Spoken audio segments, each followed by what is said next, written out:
안녕하세요 여러분, 웨이팅게일 에스더입니다.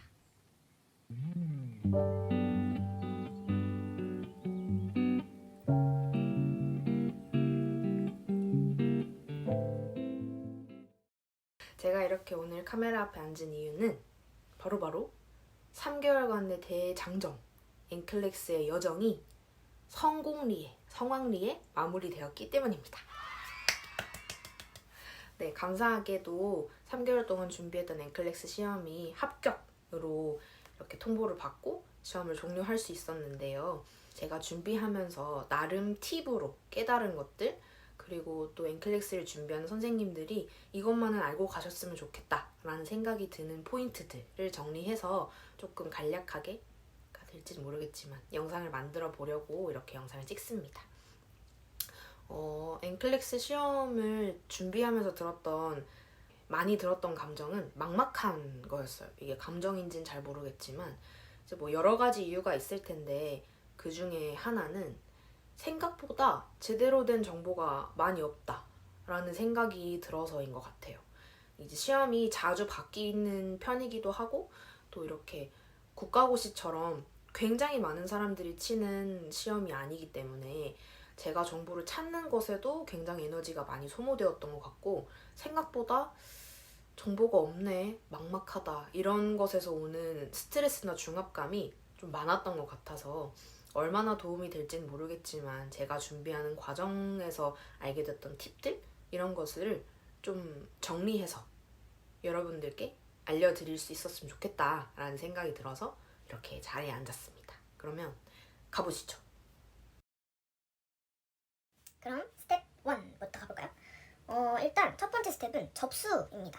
앵클렉스 접수엔 두 가지 방법이 있는데 올드스쿨, 그러니까 옛날 방식, 정통 방식인 NCSBN, 미국에서 면허를 주관하는 기관인데 이 기관을 통해서 접수하시는 방법이 있고 아니면 이제 뉴욕 보드를 통해서 바로 접수하시는 방법이 있어요. 저 같은 경우에는 후기를 좀 찾아보니까 앵클렉스를 접수할 때 NCSBN보다 뉴욕 보드로 바로 하는 게 조금 더 시간이 단축될 수 있다고 해서 저는 후자를 선택해서 그렇게 접수했습니다.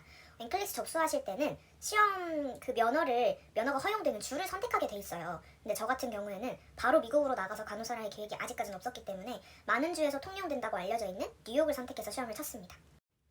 그럼 접수하는 과정에 대해서 한번 알려드릴게요. 접수하는 과정 첫 번째는 인터넷으로 본인이 정보를 입력해서 시험에 등록하는 방법입니다. 이 과정에서 제가 다닌 대학교와 한국에서 면허를 관리하는 부서에다가 뉴욕으로 검증된 문서를 보내주십시오 라고 촉구하는 우편을 보내야 합니다. 우체국에 가서 보내는 우편을 보내야 됩니다.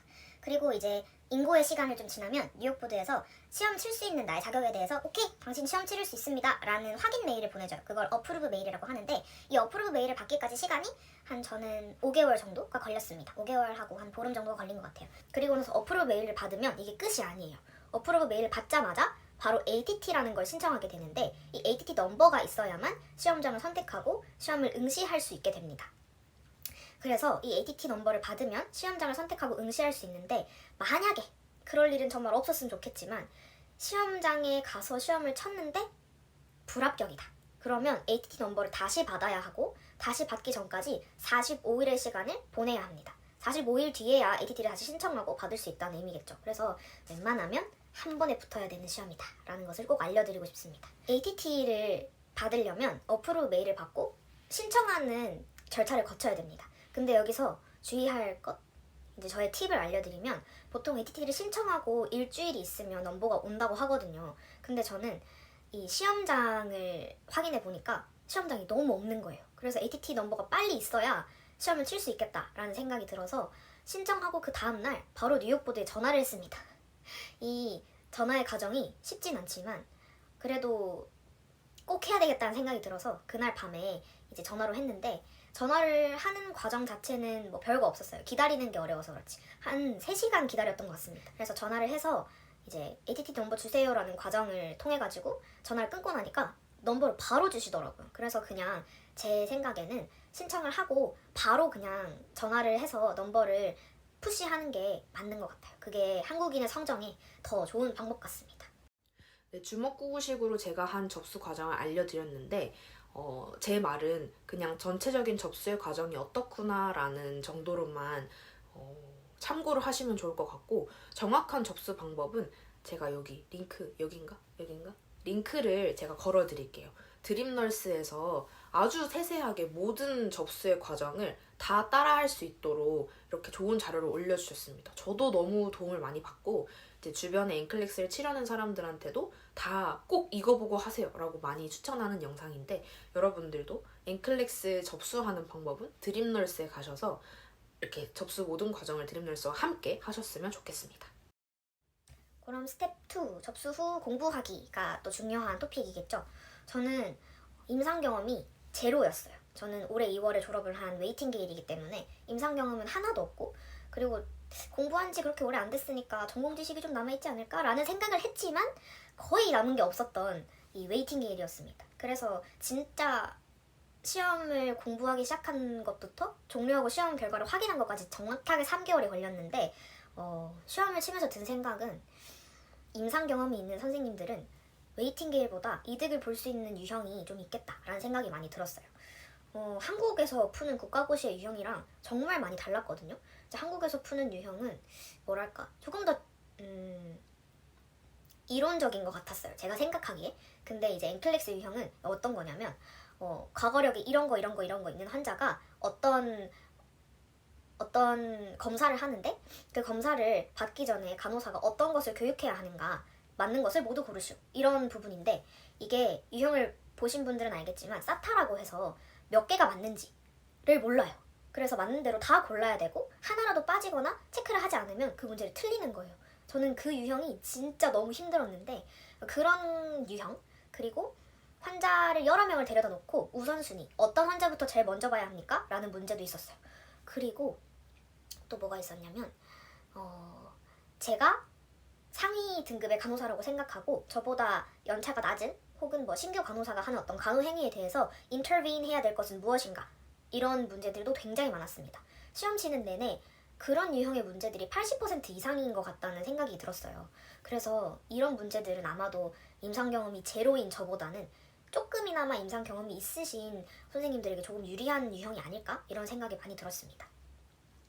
근데 임상 경험이 있으신 선생님들의 후기를 찾아보니까 오히려 이 임상에서 하시는 간호 행위와 이론과의 괴리가 있어서 더 복잡하고 다시 공부하는 느낌이다라고 하시는 분들도 간혹 있더라고요. 그래서 결국은 이것도 케이스 바이 케이스가 아닐까, 그런 생각이 좀 많이 들었습니다. 결론은 웨이팅 게일인 저로서는 문제를 풀면서 문제 유형에 익숙해지는 것밖에는 방법이 없다라는 생각이 많이 들었어요. 서론이 길었는데 결국은 제가 말씀드리고자 하는 건 문제은행 사이트를 잘 선택하는 게 조금 관건인 것 같다라는 생각이 들었어요. 이제 가장 많이 사용하시는 게 두 가지가 카플란이랑 유월드인데요. 저는 개인적으로 카플란은 사용해보지 않았고 유월드만 사용했습니다. 그래서 사용해본 제 입장에서 유월드에 대해서 후기를 알려드리려고 하는데요. 일단 저는 유월드의 가장 장점이라고 생각하는 게 엄청 자세한 레셔널입니다. 이 레셔널이 별거 아닌데? 라고 생각하시는 분들이 있을 수도 있겠지만, 이 가장 많이 사용하는 개념서인 사운더스 책 있죠. 이 사운더스 책이 뭐 좋은 책이죠. 좋은 책이지만 생각보다 굉장히 많은 질병과 검사들이 빠져 있어요. 그래서 저는 개념 정리를 위해서 사운더스 책은 봐야겠지만 유월드에 있는 레셔널로 엄청난 도움을 받았던 것 같습니다. 이 레셔널 안에 있는 그림과 도표들이 생각하는 그 기대 이상으로 엄청난 퀄리티를 자랑해요. 저는 그래서 그걸 다 드래그 해가지고 마이노트에 넣고 계속해서 보기도 했는데, 저는 시험장 들어가기 직전까지 유월드 레셔널을 봤었거든요. 그래서 레셔널이 엄청 좋다. 그리고 3개월짜리를 전 구매해서 사용했는데 그 안에 2번의 모의고사가 포함되어 있습니다. 이 모의고사라는 게 실제 시험과 유사한 SAT 방식의 모의고사는 아니고요. 100문제를 한 모의고사에 제공하고 정해진 시간 안에 이 모의고사를 푸는 게 모의고사의 형식입니다. 그래서 이 모의고사가 정확성 있게 내 시험 결과를 예측하는 것 같진 않아요. 왜냐하면 2번의 모의고사 중에 전 첫 번째는 chance of pass가 굉장히 높다, 제일 높다, very high로 나왔어요. 근데 두 번째를 시험을 치니까, 두 번째 시험 친 게 시험 일주일 전이었거든요. 근데 chance of pass가 low가 나온 거예요. 그래서 저는 잠시 좀 낙심했었는데, 근데 결국은 패스를 했으니 이제 반드시 신뢰성이 있는 모의고사다라는 생각보다는 내가 어느 영역을 잘 모르는지 다시 판단할 수 있는 시험 정도다라고 생각하는 게 심신의 안정에 좋을 것 같습니다. 그리고 이제 장점을 얘기했으니 조금 부족한 점? 이런 것들을 말해보자면, 이게 조금 실제 시험을 쳐본 저는 어떻게 생각하냐면, 문제의 핀트가 좀 안 맞아요. 그래서 유월드는 굉장히 다양한 유형의 묻는 질문들이 있는데 제가 저만 그런 건지는 잘 모르겠지만 실제 시험에서는 유월드와 유사한 핀트는 많이 없었다라는 생각이 들어서 그게 유월드의 조금 치명적인 부분이 아닐까? 이런 생각이 들었습니다. 그리고 문제를 출제할 때 사용하는 영어 단어들이 조금 달라요. 뭐 한국에서 시험을 칠 때는 그런 걸 전혀 생각할 필요가 없었지만 저는 모국어가 한국어지 영어가 아니기 때문에 시험 문제를 이해하고 해석하는 것도 많은 이 체력 소모가 되었거든요. 그래서 최대한 유사한 단어를 사용하는 문제내 시스템을 선택하는 게 도움이 되려나 이런 생각을 시험 치면서 했던 것 같습니다. 뭐 엄청나게 다르다기보다는 예를 들면 이런 거예요. 아까 제가 말씀드렸던 유형들 중에 어떤 상황을 intervene 해야 되는지 말해보세요. 뭐 개입해야 되는 상황이 뭡니까? 이렇게 물어보는 방식으로 전 6월대에서 공부했는데 이제 실제 시험에서는 어떤 포인트를 reinforce, 강화해야 하는지 이렇게 물어보더라고요. 그래서 저는 맨 처음에 이 문제를 보고 강화가 뭐지? 라는 생각을 했었어요. 영어를 엄청 잘하시는 분들에게는 상관이 없겠지만 저처럼 영어도 쉽지 않다 하시는 분들에게는 이 부분도 조금 생각해봐야 할 토픽이 아닐까 생각합니다. 그러면 이제 제가 풀어보진 않았지만 후기들을 통해서 본 카플란에 대해서 잠깐 얘기를 해보려고 해요. 카플란을 결제해서 사용하진 않았지만 카플란을 할까? 라는 생각을 하면서 무료 테스트를 해본 적이 있었거든요. 그랬을 때 시험을 치고 나서 카플란과 시험을 비교해보니까 문제 말하는 방식, 그러니까 문제를 전달하는 영어의 표현은 유월드보다는 카플란이 조금 더 비슷한 것 같다? 라는 생각을 했습니다.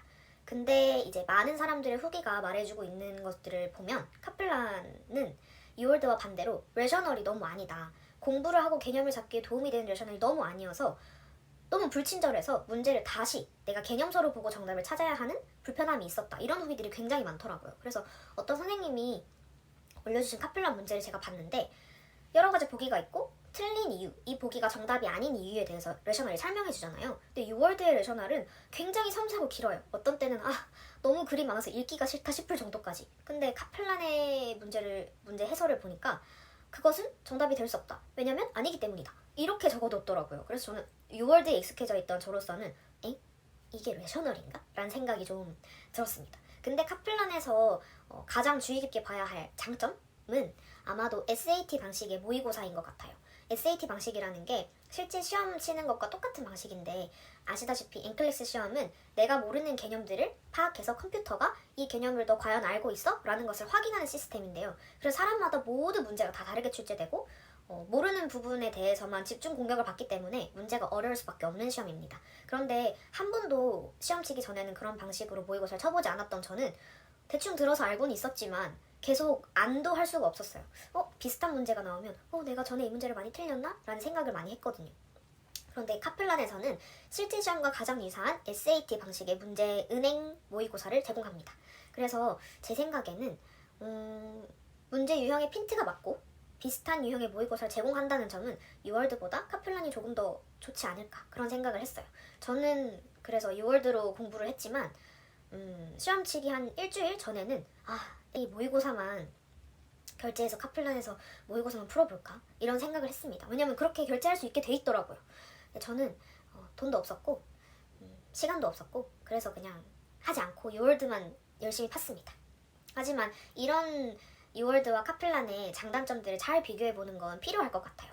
이 문제은행 사이트를 뭘 사용했느냐에 따라서 당락이 결정되지는 않겠지만 그래도 준비하는 과정이 이제 본인에게 조금 더 맞는 과정을 선택하는 게 더 도움이 되지 않을까 그런 생각이 듭니다.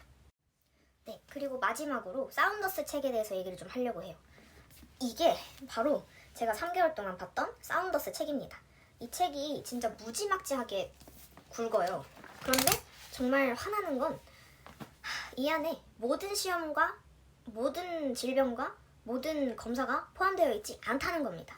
문제가 이 안에서만 출제되는 게 아니라 시험을 준비하는 책으로 만든 책이기 때문에 이게 참 필요한 건 맞는데 이것만 해서는 안 된다라는 생각을 하게 되더라고요. 그래서 저는 이 책을 그래도 책은 아날로그로 봐야지 하면서 구매를 했는데 아이패드가 있으신 선생님들은 그냥 인터넷에 보면 최신판, 볼륨 AC 최신판인데 그걸 PDF로 무료로 공유해줍니다. 그냥 그걸 사용하셔서 그걸 보시는 게 훨씬 가볍고 좋을 것 같아요. 왜냐면 내용이 정말 똑같거든요. 그리고 저는 앵클릭스 이 사운더스 책을 들고 다니면서 볼 자신이 없어서 이 저만의 노트로 다 정리를 했는데요. 이 노트가 원래 이렇게 무겁지 않았는데 하도 많은 것들을 적고 붙이고 하다 보니까 이렇게 무거워졌더라고요. 근데 저는 이 노트가 정말 도움이 많이 됐어요. 너무 필기하기 힘든 건 가끔 인터넷 이렇게 노트북으로 쳐서 타이핑해서 파일로 만들기도 했지만 저는 쓰면서 공부하는 유형의 사람이어가지고 이 노트를 한 권 만드는 게 시간은 많이 걸렸지만 저에게 굉장히 많은 도움이 됐습니다. 그리고 저는 유월드를 공부하면서 반복해서 틀리는 거를 이 노트에 따로 정리했어요. 유월드에 대해서 아까 제가 말씀드릴 때 저는 레셔널을 개념 정리 수준으로 공부했다고 말씀드렸었죠. 제가 그렇게 말씀드린 이유가 바로 여기에 있습니다. 제가 자주 틀렸던 부분을 이렇게 다 적어서 다시 외우는 방식으로 이 노트를 사용했거든요. 시험장에 들어가기 전에 가장 도움이 많이 됐던 탑3가 바로 이 흰색 노트입니다. 이 노트에 정리한 내용들을 안에서 계속 보면서 제가 반복적으로 틀리고 반복적으로 잊어버리는 것들을 다시 정리하는 데 굉장히 많은 도움이 되었어요. 자, 마지막으로 말씀드리고 싶은 거는 이제 추가적으로 여러분들이 사용하시기에 아주 좋은 사이트 몇 군데를 알려드리려고 하는데 첫 번째가 바로 널스랩이라는 사이트입니다. 이 사이트는 정말 천사 같으신 선생님이 누가 만드셨는지 전 정말 이제 감사의 장문의 메일을 보내고 싶다는 생각이 너무 많이 들었습니다. 이 안에 보면 그 RN 선생님들이 자유롭게 우리가 그 안에서 정보를 사용하고 자료를 사용해서 공부할 수 있도록 무료 자료를 정말 많이 올려놔 주셨어요. 제가 정말 많이 도움을 받던 것 중에 하나는 이 널스랩 안에 있는 크램시트이라는 부분인데요. 이 앵클리스 시험을 치기 직전에 시험장 들어가기 직전까지 봤던 자료입니다. 이 자료를 안 보고 들어가시면 꼭 후회하실 거예요. 제가 이 자료 안에서 이건 필요 없겠지 하고 안 봤던 문제가 시험에 나왔거든요. 뭐 모든 사람이 그런 건 아니겠지만 크램시트는 꼭 찾아보고 가셨으면 좋겠다 라는 생각. 그리고 두 번째는 유튜브에 심플널싱이라는 유튜버가 계세요. 이 선생님도 정말 천사입니다. 제가 맨날 헷갈렸던 개념들에 대해서 잘 짚어주시는데 재밌어요. 그래서 뭐 드라마처럼 재밌게 하겠냐마는 제가 맨날 틀리던 산염기에 대한 질병들 그리고 선천성 심장 심지론 이런 것들 진짜 외우기 힘들고 내가 이걸 왜 해야 되나 이런 생각을 정말 많이 했는데 이분의 거를 보고 나면 외워지네? 라는 생각이 들어요. 그래서 시험 치기 2주 전부터는 심플널싱을 진짜 많이 봤는데 여러분도 심플널싱을 꼭 사용하셨으면 좋겠습니다. 네, 여기까지가 제가 준비한 몇 가지 팁이었습니다. 뭐 대단한 건 없었지만 제가 올린 이 영상이 저런 애도 할 수 있네, 나도 할 수 있겠다 라는 용기를 받을 수 있는 영상이었으면 좋겠다 라는 생각이 가장 크고요. 여러분 할 수 있습니다. 저도 했는걸요? 그래서 이 영상을 보시면서 불안해하지 마시고 너무 막막해 하지 마시고 이제 힘을 좀 얻어가셨으면 좋겠습니다. 제가 대답할 수 있는 선에서 댓글을 달아주시면 제가 확인하고 있다가 알려드리도록 할 테니까요. 여러분 앵클레스 준비하시는 전국의 모든 RN 선생님들 힘내시고 화이팅 하십시오. 이상 에스더였습니다.